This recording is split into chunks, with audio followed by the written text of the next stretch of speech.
Good afternoon, everyone. Our resource speakers for this afternoon's virtual colloquium are Dr. Arceli Rosario, President, Adventist University of the Philippines; Dr. Pavel Sobkov, Assistant Professor, Applied Theology Department, Adventist International Institute of Advanced Studies; Dr. David Lomoa, Assistant Professor, Business Department, Adventist International Institute of Advanced Studies; Dr. Gracel Saban, Vice President for Academics, Adventist University of the Philippines; and Dr. Jasmine E. Tuapin, Assistant Professor, Business Department, Adventist International Institute of Advanced Studies. The title of the study for today's virtual colloquium is Lived Experiences of Adventist Humanitarian Service Providers in the Ukraine-Russian War, a hermeneutic phenomenological study.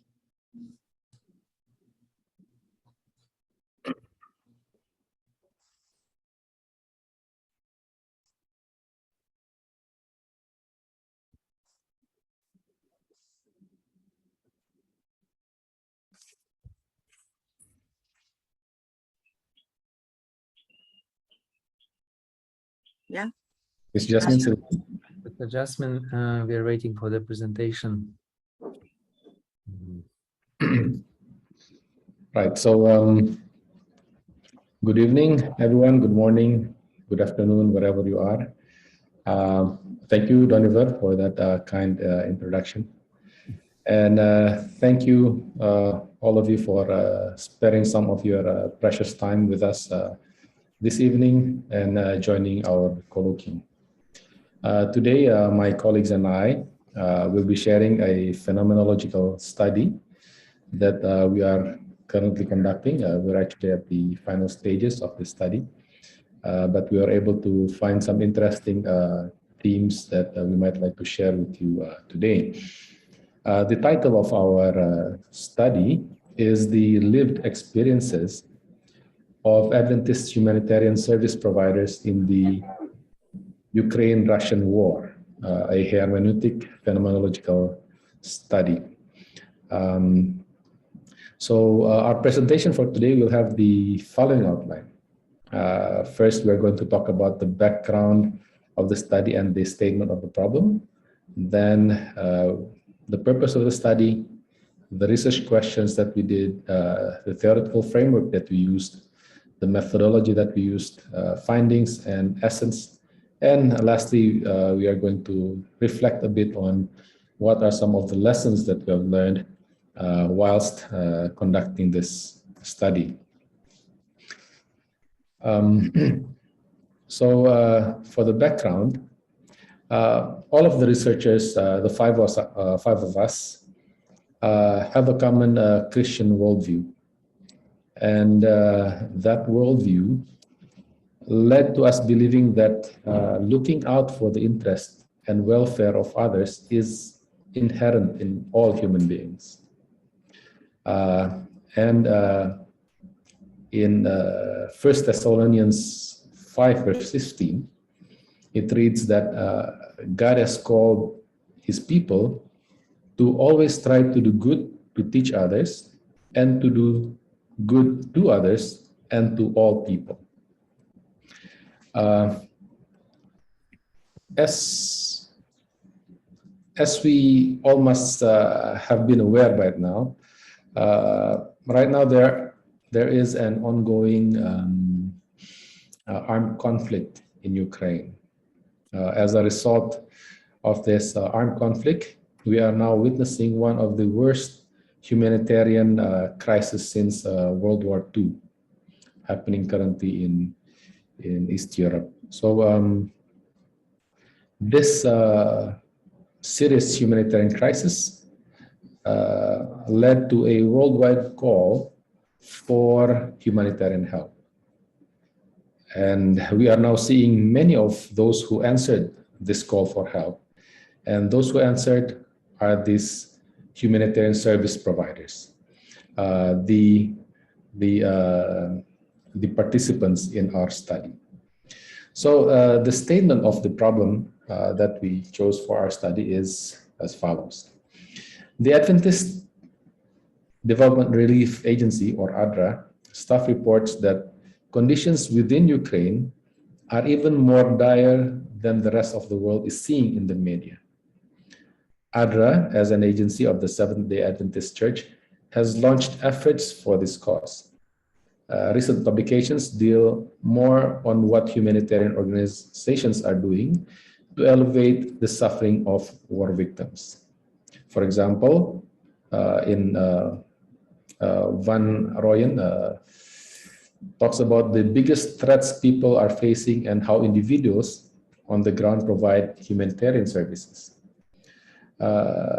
This paper explores the lived experiences of humanitarian service providers in the Ukraine-Russian war. Jasmine, would you like to follow up with this?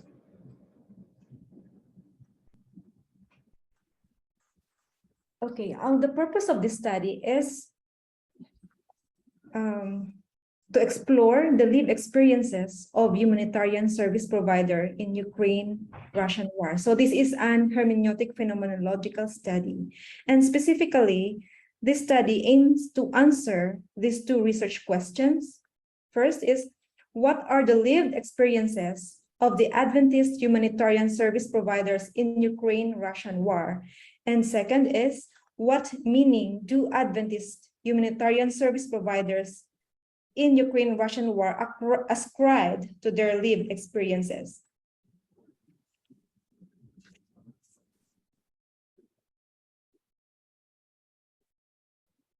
This study is based on the following theories, which explains why humanitarian service providers do what they do. So first we have this Batson's empathy altruism hypothesis. Batson's empathy altruism hypothesis holds that people help each others in need out of their genuine concern for the well-being of other person. So when someone feels the empathy towards another person, they help them regardless of how much they will gain from it. And altruistically motivated helpers are willing to accept the cost of helping to benefit the person with whom they have empathized. The second is functional motivation theory. This functional motivation theory was derived from theories concerning attitude and persuasion. Central to this functional motivation theory are two tenets. First is individuals engage in purposeful activities to fulfill a certain goal.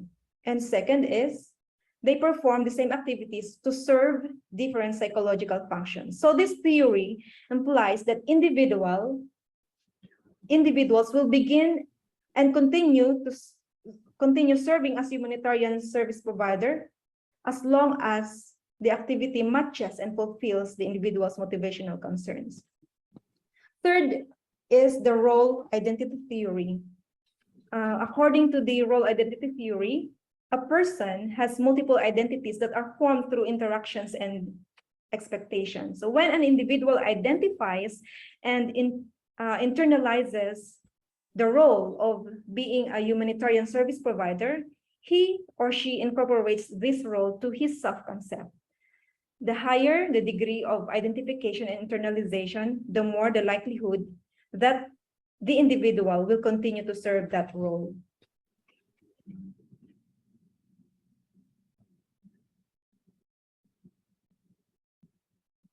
Dr. As Grazel? for the, yes, thank you, Dr. Jasmine. As for the methodology, this research utilized the qualitative approach.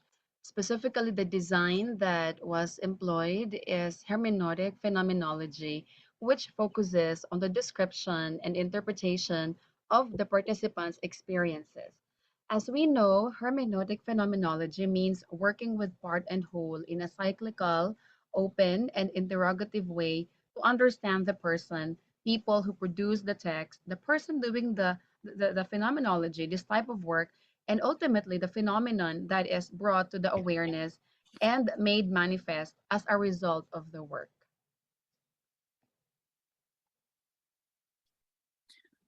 For the research setting, let me share my slide and I will continue here.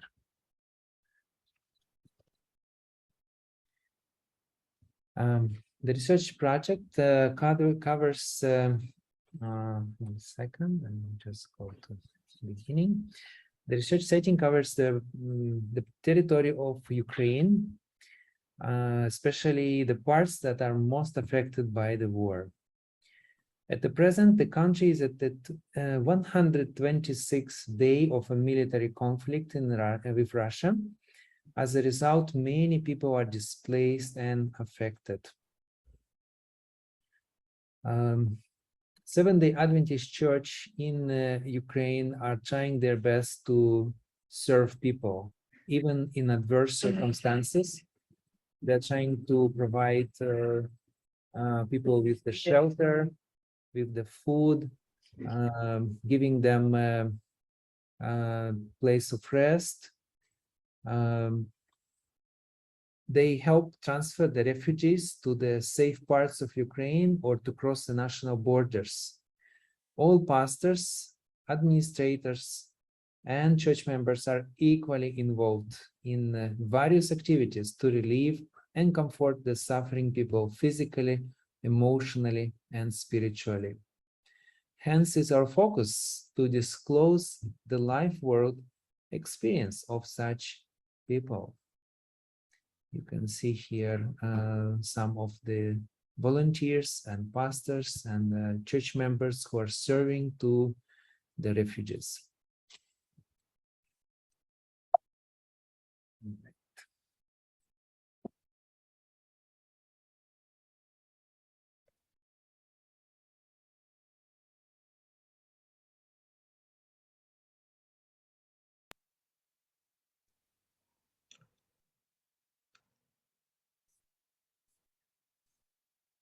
Dr. Graysel, this is your part. Yes, okay.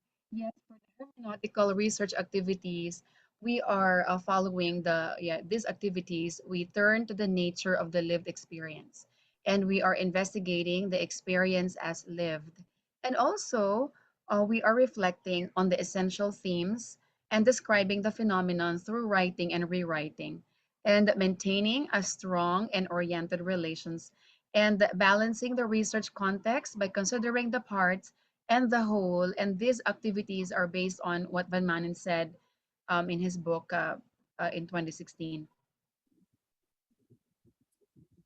And for the descriptions and examples of life world elements in hermeneutic phenomenology, we have 5 here. Relationality, which pertains to the lived other; corporeality, the lived body; spatiality, the lived space; temporality, the lived time; and materiality, the lived things. When we talk about relationality, which is the lived other, this is about the relationship of a person with self or with others that possibly influences the perceptions regarding the phenomenon. And this may include how God or a supreme being is experienced in relation to the phenomenon as well. For example, this may examples to this are approach in meeting people, maybe through a handshake perhaps, or through any physical action or impression that he or she is physically present with us. So it's about the relationality, and we have the physical manifestations for this.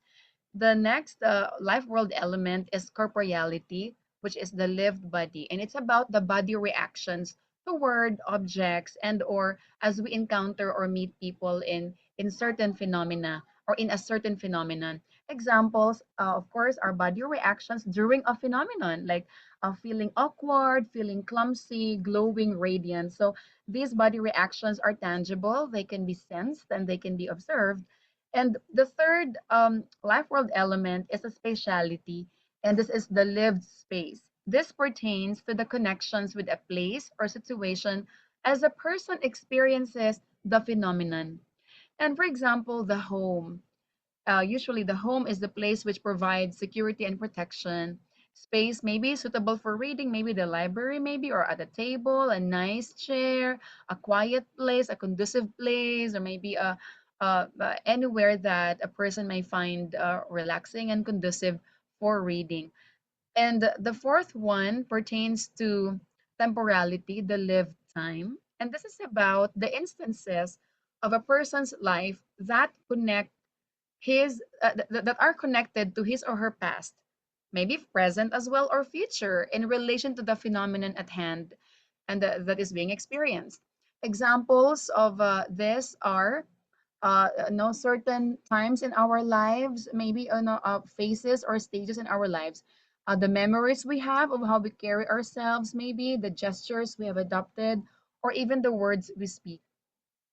And the last life world element is materiality, which is referring to the lived things. And these are the impressions on how reality or the person's situation in the physical or material world is impacted by the phenomenon, or how things or even technology are experienced in relation to the phenomenon. So, examples of this life world, we have maybe the impact of a disease, maybe the impact of a particular phenomenon, the impact of war, for example, financial difficulties, limited physical activities, other things as well. So this pertaining to the effects, to the results of the phenomenon. So these are the life world elements, the descriptions and the examples that are covered in the hermeneutic phenomenology framework.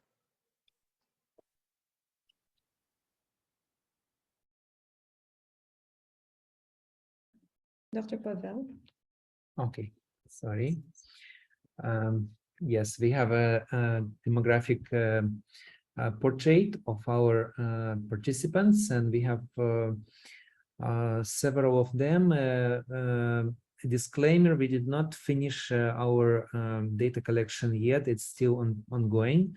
So, so far we have finished 9 interviews, and we have more to come. But with these participants, you can see we have replaced the real names with the nicknames, and the age of the participants, the nationality, we have both from both sides. Profession, most of our participants are from they're active church workers already, or they're social workers or pastors, medical doctors, a variety of professions, also from media service, other areas, drivers, and just ordinary people trying to help others. So we tried to cover a variety of different professions and vocations to see the common patterns across different experiences. So we will continue to cover more in the due time. So for now, this is our report as based on these participants.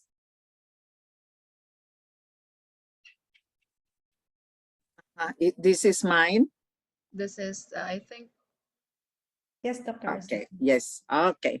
So for our data collection methods, we used phenomenological interview. And this is the only data collection that we have, because we wanted to do an arts, to collect also arts-based data, but we were not able to do that. And Jasmine will explain how we asked our participants to capture, supposed to be the data that we wanted them to do through arts, but instead we included in our interview question. The reason why we were not able to collect arts-based data was our participants were very busy. It's like very, very busy because of the work that they are doing. And so we were not able to, we did not ask them to do arts-based data, but instead we only conducted the phenomenological interview.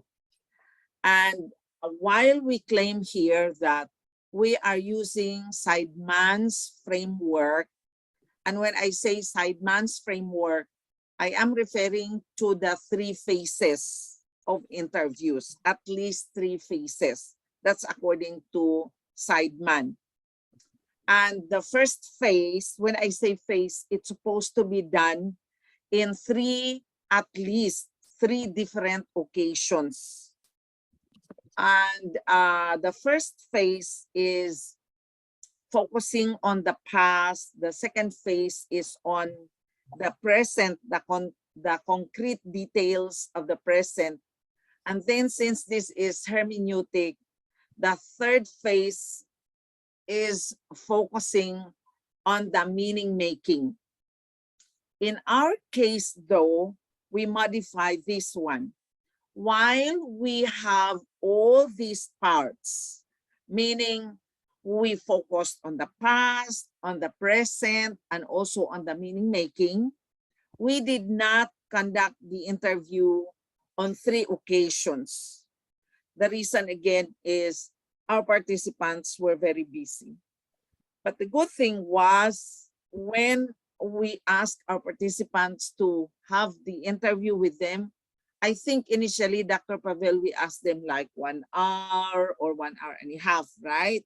Yes, about But that. it turned out that I think the average length of each interview was like 2 hours and a half. We extended for some reasons. One, we discovered that our participants, even from the first minute, became very engaged in the conversation, and we lost track of time. And another is because of the translation that had to be done. Our participants understood English, but there were many times, most of the times, they shifted either to Ukrainian or to Russian.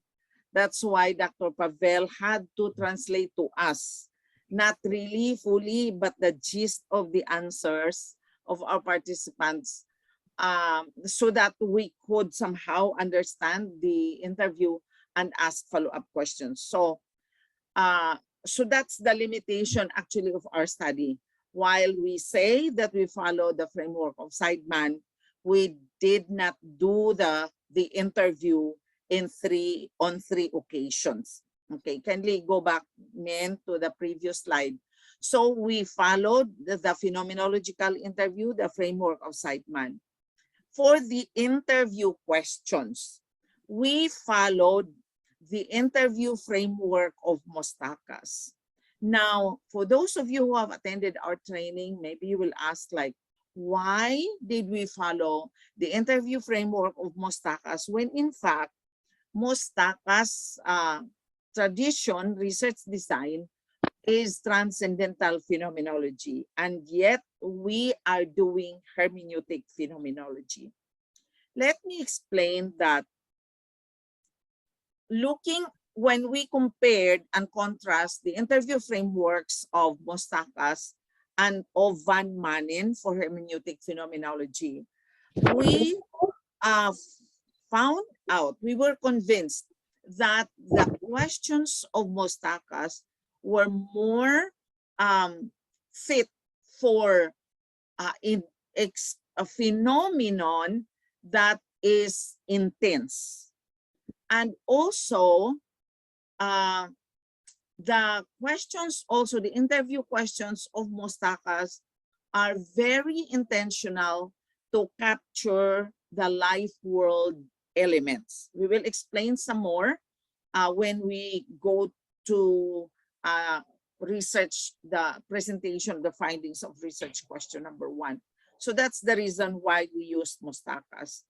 And as I mentioned, we wanted to ask our participants to do arts-based data, but because of our limitations, we instead asked them to describe, because describing in words would take less time than asking them to produce an artwork. So these are the reasons why we chose this kind of data collection methods. Okay, next slide, please. All right. So for this study, we used these 12 interview questions. These questions are based on Mustaka's interview framework, and we just added questions number 1 and 2, and also number 12. We added the first and second questions for us to have for us to know the background of the participants. So the first question is, please tell us briefly about yourself. And second is, tell us about what you do as a humanitarian service provider. As you've seen a while ago, we had several participants and they have different roles. So these first two questions tells us what they are doing. At least we know from what perspective are their answers for these questions. May Question I say number 3 something, is, Min? yes. Okay, I will say something. So I said a while ago that Seidman's framework, number 1, focuses on the past. That's the reason why we asked them, our participants, to say, please tell us briefly about yourself. And we found out our prior position. This was our preconceived ideas.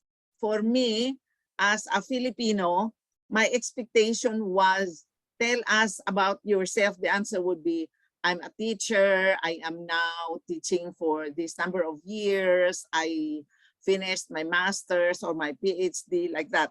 But we found out that our participants did not do that.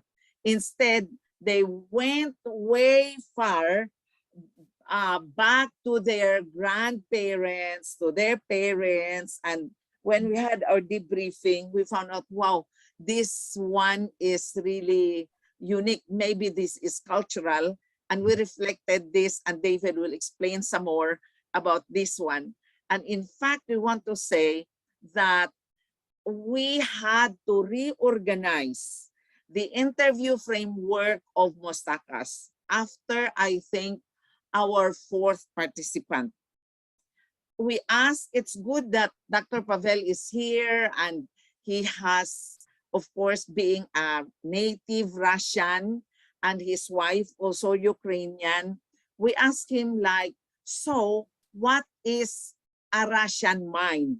What is a Ukrainian mind? How does a Russian think? How does a Ukrainian think? And he told us the framework of the thinking. So maybe Pavel, you can explain a little bit more, that it's a little bit different from the Asian way of thinking. Or Mustakas, I think, was of course, because I think he already passed away. I don't know from whose philosophical orientation he framed these questions, but we found it necessary to reorganize our interview questions. So Pavel, can you please say something about this? Yes. We first of all, we encountered the problem that our participants, instead of talking about themselves, they talked about others and about their service and something else, but not about their own experience. This is very cultural. In my culture, it's very rare that we will speak about ourselves. It's considered as a bit proud, or we don't entertain conversation that are, more self perspective. And so we ask them to leave aside their cultural, inclination to talk about something else, especially in the Christian environment.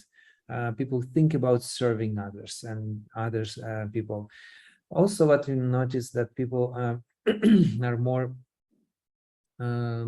philosophically oriented, and they want to talk about meaning more, about what is going on around. They are trying to think about their past and about the present, connect the past with the present. So we wanted to meet this the way of thinking with our research questions. So instead of asking about the experience from the beginning, we wanted to give them time to express themselves and then later talk about their experience. But we had to always bring them back to themselves to talk about their own experience. And maybe you will ask why we needed to do that. The reason for that is, you see, phenomenology as a philosophical approach is anchored on the primacy of self. Primacy of self. Meaning, that's why it's always like, what is it like to be a humanitarian service provider? So to describe that, you talk about your life world. Your thoughts, your feelings, how the how the phenomenon affects you. But our participants had a hard time doing that. They were always thinking about the people they help, the experiences of the people they help. So we had to draw them back to their own experiences and reflect on their experiences. That's why we modified the order of the questions. And we found out that when we modified, it was a bit easier for our participants to talk about themselves. Okay, Min, kindly continue. Yeah, okay. Going back to this research question. So these research questions 3 to 11 are from Mustaka's interview framework, which are intended to capture the intense emotions of the participants. So I'll be reading for you very quickly. Number 3, a third question is, how does being a humanitarian service provider affect you? What changes in yourself and in your life do you associate with that experience? Fourth, how does being a humanitarian service provider affect the significant others in your life? Fifth, as a humanitarian service provider, what incidents stand out for you? And sixth, as a humanitarian service provider, who are those people who stand out for you? Seventh, what bodily changes or states are you aware of as you engage in the work as a humanitarian service providers? Eighth, as a humanitarian service provider, what feelings are generated in you? How are those feelings generated? Ninth, what thoughts stand out for you? 10th, given what you have said about your experience as a humanitarian service provider, what meaning do you ascribe to what you are doing? 11th, is there anything more you want to share that is related to your experience as a humanitarian service provider? So this allows them to tell us more, which were not captured in the previous research questions. And as I've mentioned, we have added question number 12. If you can capture your experience as a humanitarian service provider into one or more metaphors, what would they be? Or what metaphor or metaphors would you use to capture your experience as a humanitarian service provider?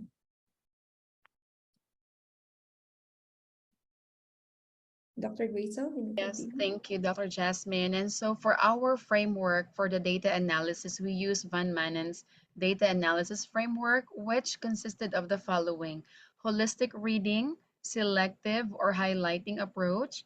We also made use of the detailed or line-by-line approach, analyzing data by themes, and writing the essence. So later you will see a sample of how we're able to extract the essence from the data.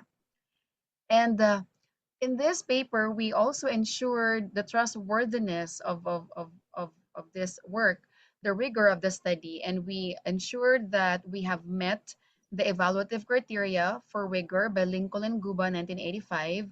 And these criteria are credibility, transferability, confirmability, and dependability. And the strategies that we employed for the first one, credibility. So we use well-established research methods. We use triangulation, and also we banked on the expertise of the researchers, iterative questioning, and peer debriefing. And for the transferability, thick description of the participants, the context, and the phenomenon. And for the confirmability, we have our audit trail and our reflexivity statements as well, and dependability, the thick description of the operational methodology. All right, we are now going to share our findings. As we said, this is initial data analysis. More interviews will be coming. So research question 1 is, what are the lived experiences of the Adventist humanitarian service providers in the Ukraine-Russian war? When we are, kindly go back please.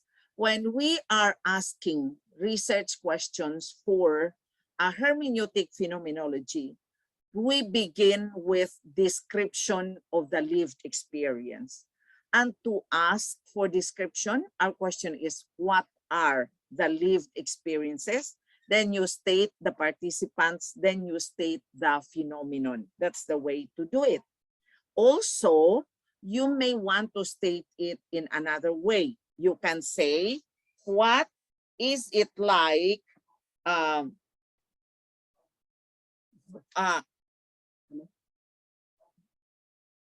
another is another way to do this is you say, what is it like to be an Adventist humanitarian service provider in the Ukraine-Russian war? It's the same. You ask these two questions. Your goal is to get the description of the lived experiences or of the life world of the participants. So that's the first research question. And we are going to answer this research question, okay? And this is the way to present the findings. You organize, when you are doing hermeneutic phenomenology, you organize your themes according to the life world elements. Life world elements, according to Van Manen, are the following: temporality, speciality, corporeality, relationality, and materiality.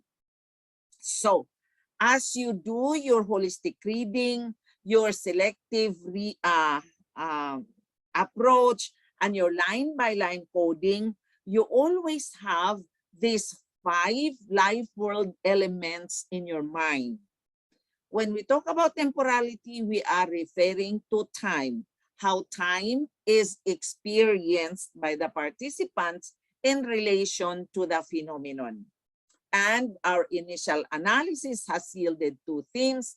These are, our participants, we found out, are looking past the present. They are looking into the future. Oh yes, there is war.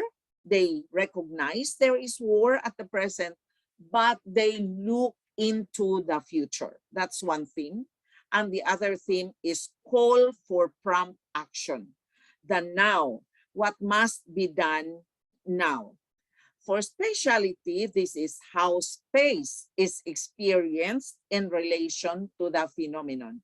And we have 2 themes: facing a hostile environment. That's the space where they are now. They recognize that the environment around them is hostile. They talk about the bombing and the shelling and the death around them. The other one is they talk about protecting versus opening their space.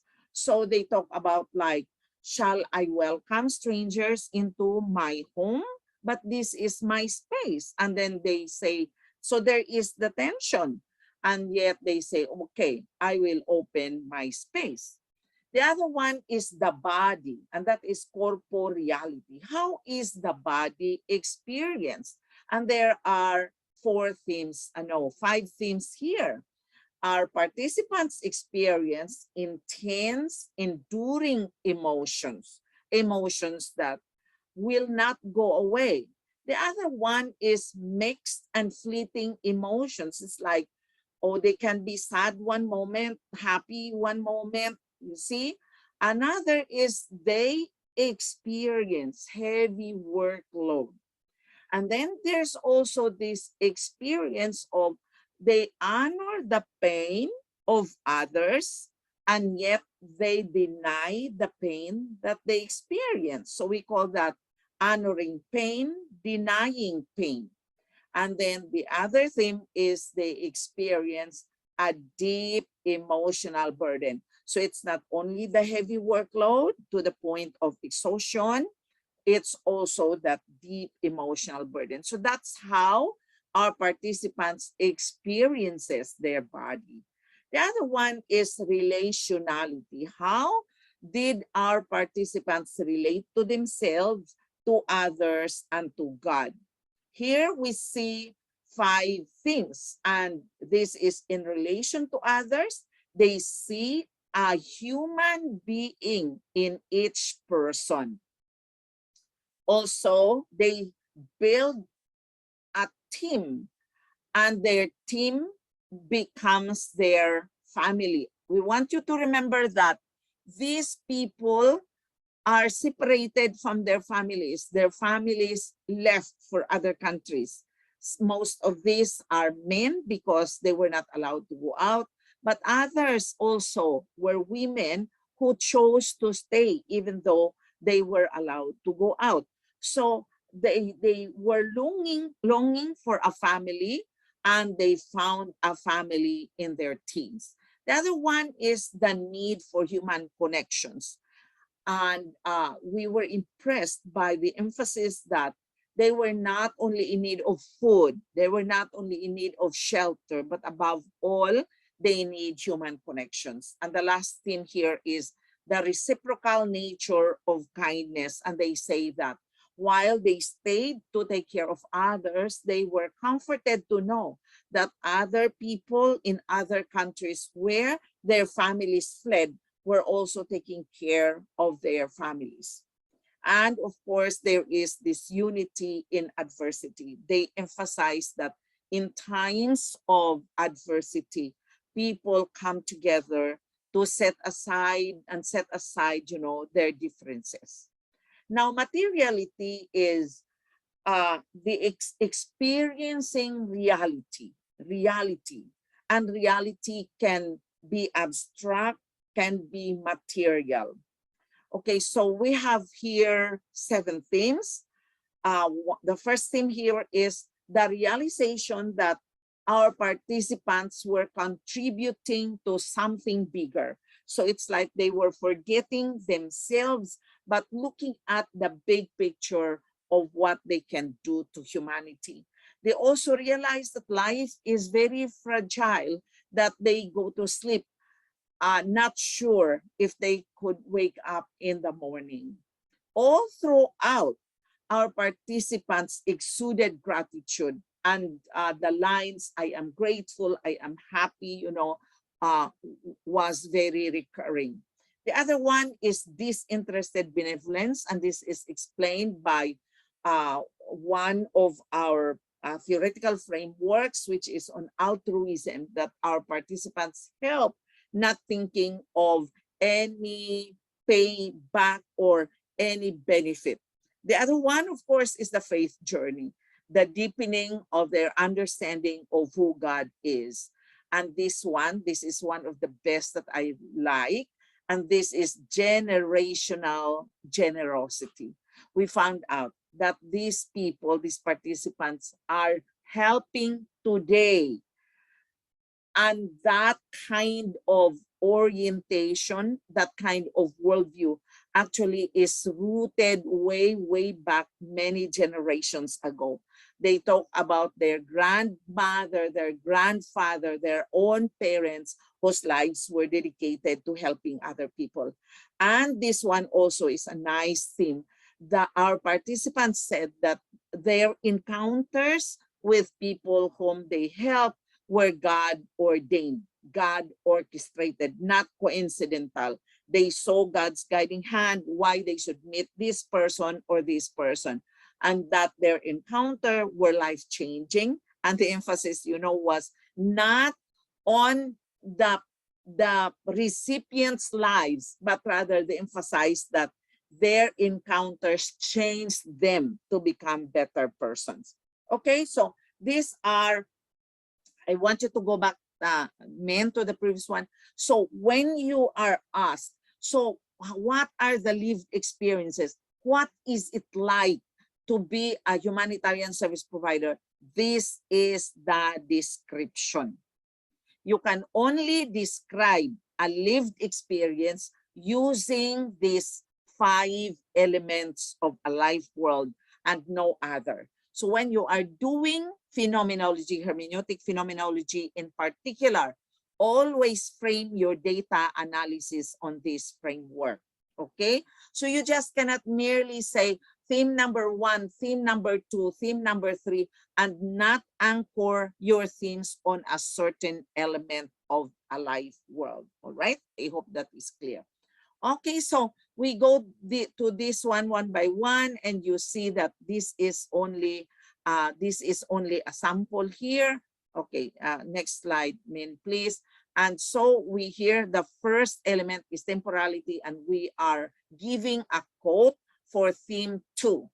So first of all our prayer houses were adjusted to hostels. Mattresses, blankets, and pillows were bought in large numbers. Places in all churches were prepared.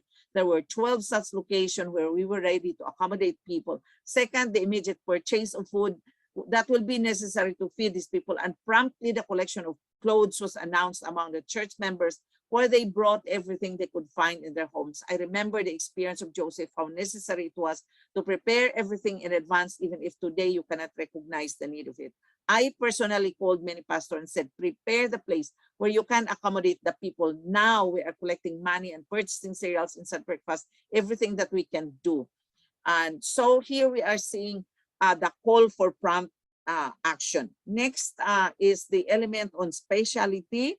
And next slide, please. Specialty. And here we are giving an example on how people face a hostile environment. They're talking about bombing, shelling, explosions. Okay, next slide.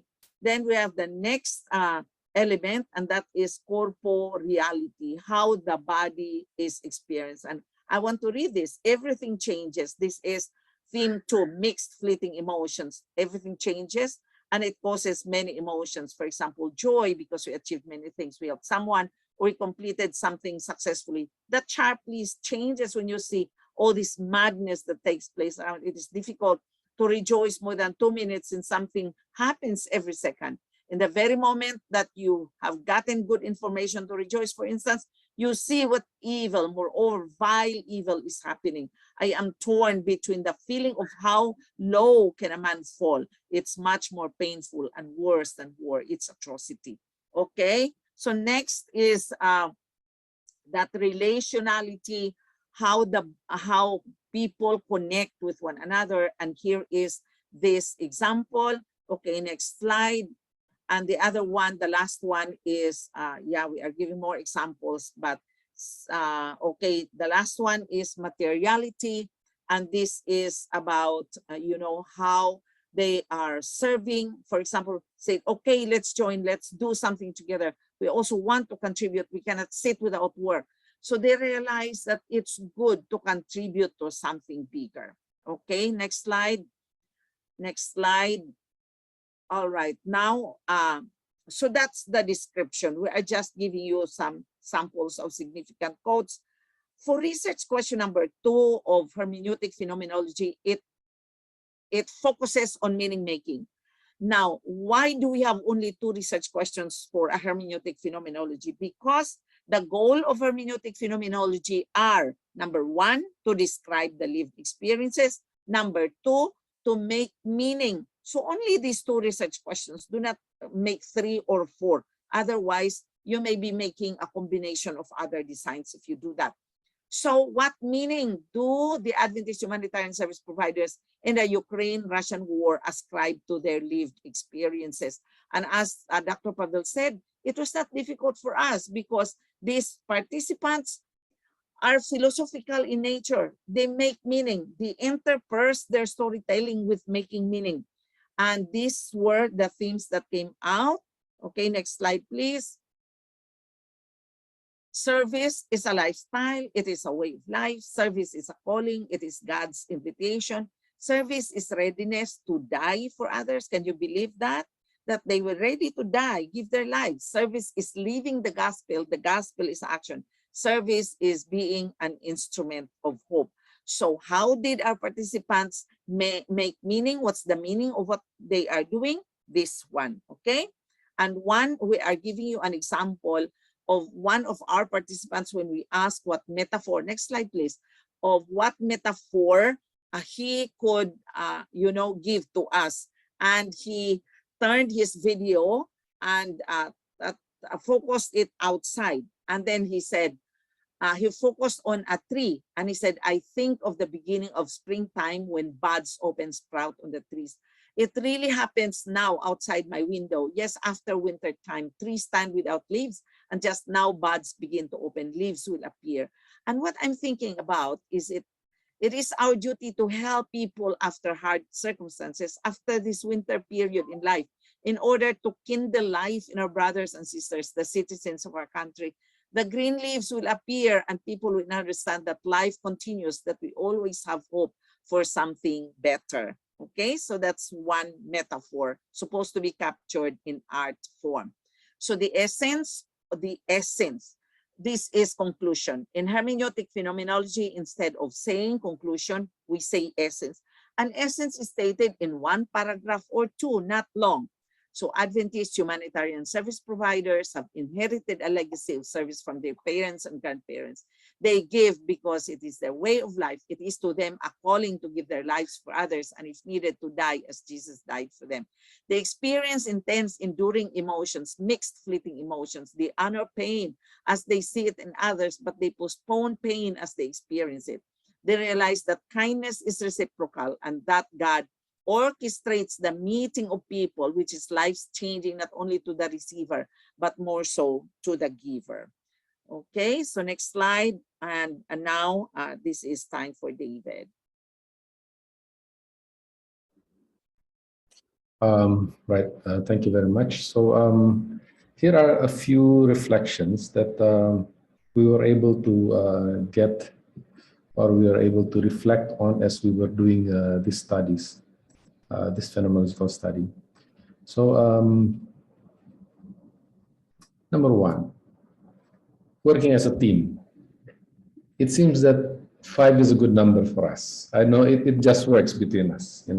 It's not too many people in such a way that it's hard to coordinate between 5 people. It's easy, but it's not too few in that we are overburdened ourselves. So it's I think it's the right number. And interviewing can be more flexible if you have team members, right?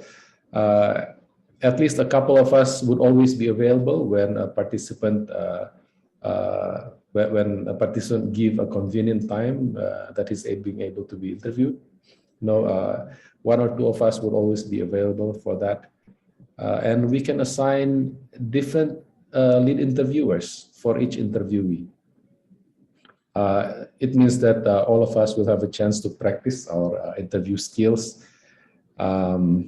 And while the lead interviewing is asking the main questions, the rest of us can start to think about what can formulate the follow-up interview questions. Then later on would send those interview questions via the Zoom chat, so that the lead interviewer can read some of the follow-up questions that the other team member suggested. Right, so that's one advantage of using Zoom. Another advantage is definitely we would not have been able to conduct the interviews with people in Ukraine at the moment due to the conflict, but because we're using Zoom, we were able to conduct interviews in locations where normally we wouldn't have access to. Working with Zoom also gives us advantages in transcriptions, because as you might have known, doing transcription is one of the time-consuming aspects of doing qualitative research. But there's a Zoom transcription, at least for the English part that we're talking about, right? That we're when we're asking the English format questions, Zoom was able to process the transcription for us. So we also find that it is very important to debrief right after the interview. You know, when our observations are still fresh in our minds, and this really helps us in identifying the emerging themes. You know, asking whether the other member of the team saw or felt or was able to identify the themes, one specific themes or the other.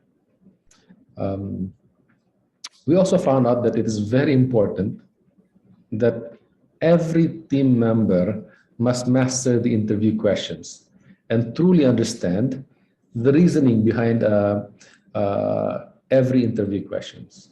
There's a reason why the question is that way, and we must understand why it is so. In such a way that the question themselves would not be monotonous, because we can reword the questions as long as the idea stays there. Because sometimes when we ask the questions, the interviewee does not understand or is having trouble to understand. So we can sort of reword it in such a way that it still maintains the aim of the question, but understandable to the interviewee. We learn to heighten our listening capabilities. You know, listening not only means using our ears, but using our brain to understand the context of what they're doing, try to have empathy on what they're feeling and so on, the ability to read between the lines. So we learn to listen intently and ask relevant questions. Asking relevant questions is really important, because if you ask not relevant questions, then the interview can go, you know, to undesirable length. You're not getting to the meat of the question. You're not getting to the answers that you're looking for if you were not asking relevant questions. We also learned that it is very important to have good translators who actually know the Ukrainian, Russian, and English language fluently. You know, they need to know 3 languages fluently so that they can help us in translating what was said during the interviews. I think Ma'am Arceli mentioned this a while ago, is that in conducting interviews, we must always be sensitive to the cultural aspects, right, of the interview. As we are interviewing, we tend to realize that our interviewees tend to use stories in answering our questions. They tend to come up with thick descriptions of stories, and the cultural thing that we observe also is that when we ask our participants to talk about themselves, the participants generally struggle to talk about themselves. I think Pavel mentioned this earlier. At times, this would be very perplexing, because you know this is a phenomenological study, and this really requires them to talk about themselves. So, because of this cultural thing, when we ask them to talk about themselves, their self-identity is really tied to their family lineage or their nationality.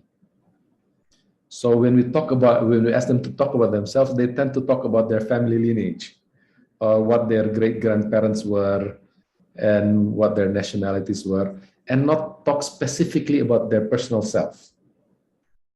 So we need to coax them into talking about themselves. That is why, to solve this problem, we oftentimes made a preamble before the interview. So the preamble would go something like this, right?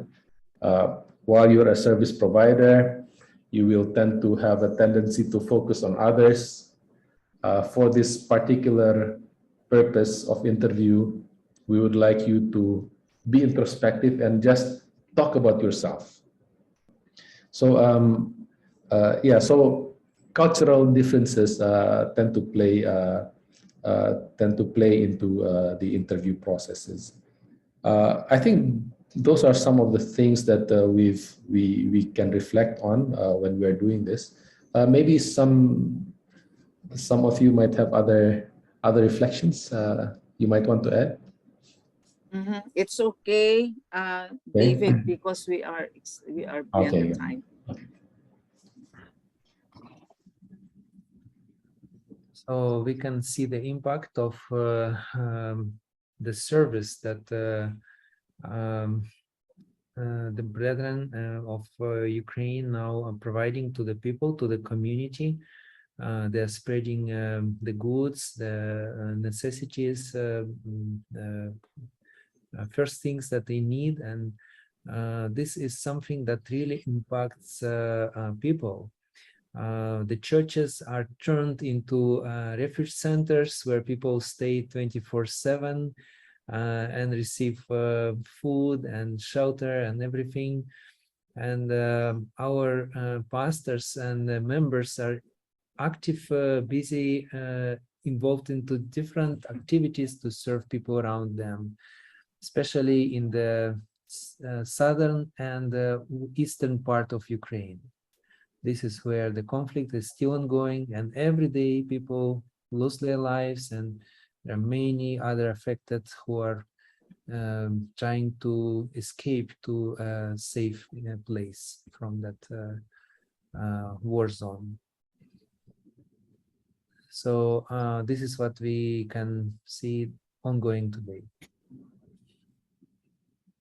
Yeah, so as you know, the war is still ongoing, and many of the Ukrainians are still staying in the refugee camp. Their livelihood have been affected, and so they really needed help.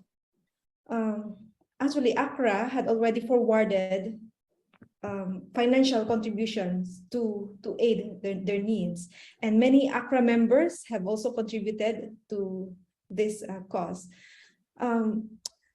So because this is continuous, we would like to continue to appeal to you if you're willing to help those Ukrainians who are still suffering or affected by this war. You may send your financial donations through these bank accounts posted in this slide, PNB account, or through GCash. Okay, you can see here. And as you see, we classify the donors according to the amount of their contribution. So those who contributed 100 to 500, we issue certificate showing that they are friends. We classify them as friends. And those who donated 500 to 1,500, they are the supporters, and then champions, advocate, and benefactor. So if you send your financial contribution, we will send you also a certificate of acknowledgement for this donation. Is it now time for us to answer our question and answer? I think so. We are short of time actually, so maybe very quickly, we are going to answer. One question here is it really necessary to have a theory or theoretical framework in qualitative research, except in the grounded theory design? Yes. For AQRA, we say yes. Some authors say in phenomenology, you may not have a theory, but other authors say also that in phenomenology, you must have a theory. So our thrust is always anchor your study on a theoretical framework through which lens, because it's your theoretical framework that guides you through which lens you are going to interpret your data. Okay, so our answer is yes. Can you please enlighten us on the differences among hermeneutic, transcendental, interpretative, descriptive? Transcendental is descriptive because transcendental, you just describe the experience. You do not interpret. Hermeneutic is both description and interpretation. So that the research question for hermeneutic is, what are the lived experiences? That's number one, that's description. Number two, what meaning? Because that is the interpretation. For transcendental, you only have what are the lived experiences. You do not ask for meaning making, which is interpretation. So the difference is transcendental, only description. Hermeneutic, both description and interpretation. Okay. Next. Okay, here. Okay, what are the different considerations to classify a study hermeneutic? I think I have answered that one. Will it reveal a different conclusion? I think yes, because if you are doing transcendental, you are focusing only on description of the lived experience plus the context of the phenomenon. So description of the phenomenon plus context of the phenomenon.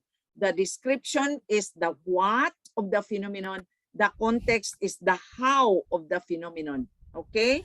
So for a hermeneutic, it's the description, which is the what of the phenomenon, and then the meaning making. Will it yield different conclusion? Yes, because you have different research questions. Okay? Another question here is, are there studies like this conducted in other countries? I don't know. I am not sure. Dr. Grazel, Dr. Jasmine, have you read studies on humanitarian service providers in countries like Afghanistan, Syria, and others? I haven't read any so far. Okay, the other one is, should all the life world elements be covered in doing hermeneutic? Yes, that's a common question. And I mean, there's like, we are wondering, how about, is there always in the answers of our participants, shall we always find how time is experienced, how the body is experienced, how space is experienced, how material things or realities are experienced, how relationships are experienced? You know, in the different, I did a transcendental phenomenology. Now this is a hermeneutic phenomenology. I also read a hermeneutic phenomenology study, which I think is really a good model. The answer here is yes. The answer is yes.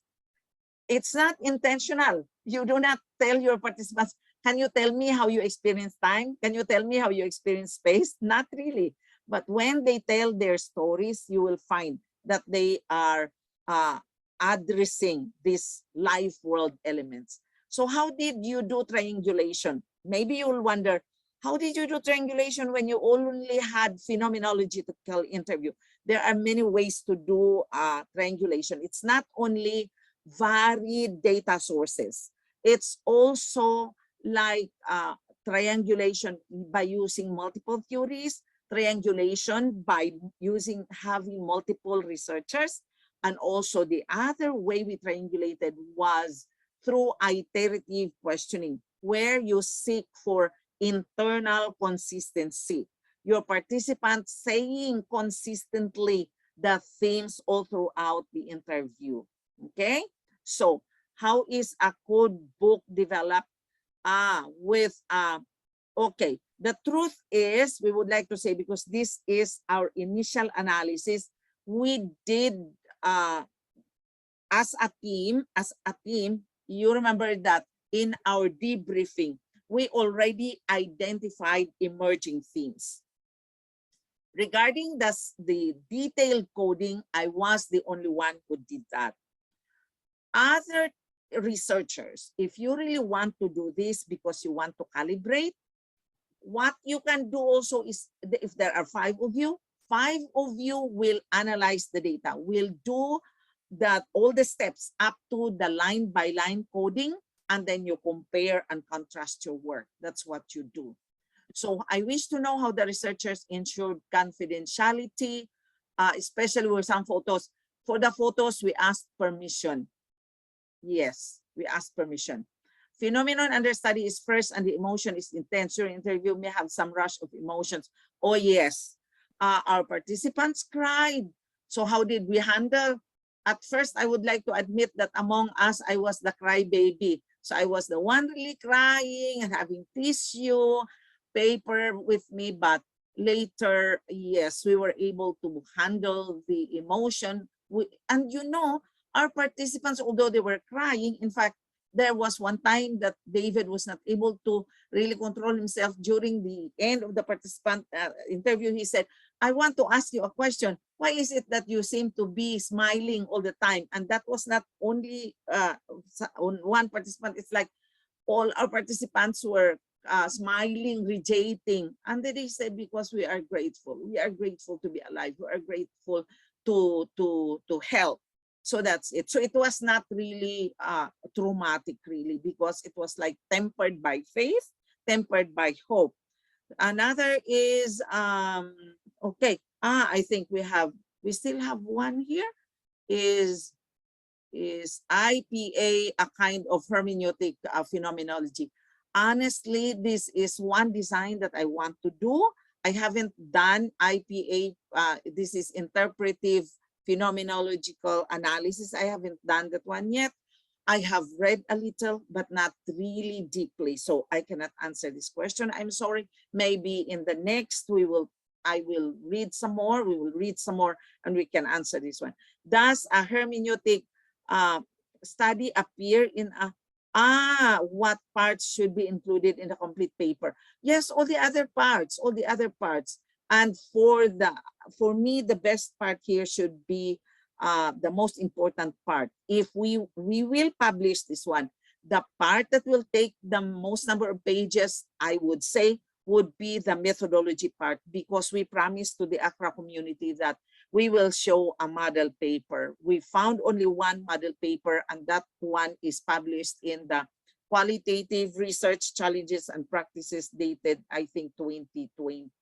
Yeah, and you can search for that one. It's published by World Conference on Qualitative Research. So we are really, we still have one question here. We'll answer this one. What would be the best method to employ for a study on the lived experience with parents without formal education attending to the academic needs of their children on modular learning? Well, it depends on your goal.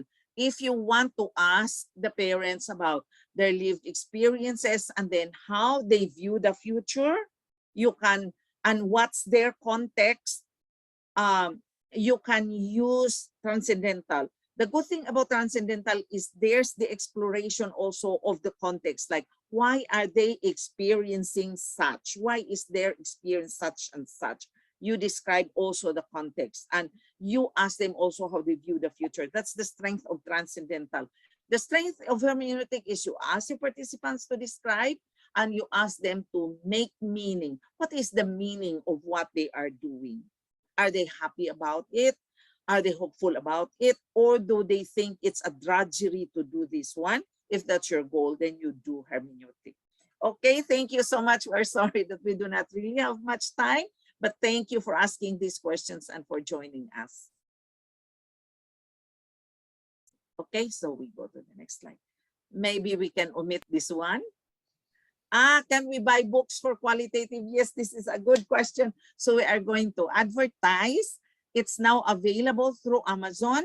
The Sage Handbook of Qualitative Research in the Asian Context. It's written, produced by the AQRA community. So kindly buy that. Visit Amazon. You can get that one as an ebook.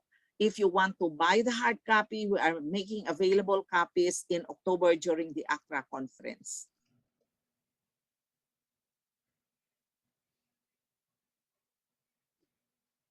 Shall we proceed now? Okay, thank you so much for that wonderful experience that we had to our presenters. Thank you very much. Let me read to you this certificate of recognition. This is proudly given to Dr. Arceli Rosario and colleagues for their valuable service as resource speakers on the topic lived experiences of Adventist humanitarian service providers in the Ukraine-Russian War, a hermeneutic phenomenological study during the AQRA Virtual Colloquium 2022 8 on June 30, 2022. Given this 30th day of June 2022 at Ayas Lalaan First Silang Cavite, Philippines. Signed, Dr. Pavel Simkov, Chief Operating Officer, and Dr. David Lumowa, Chief Financial Officer. Once again, thank you very much for your time and knowledge.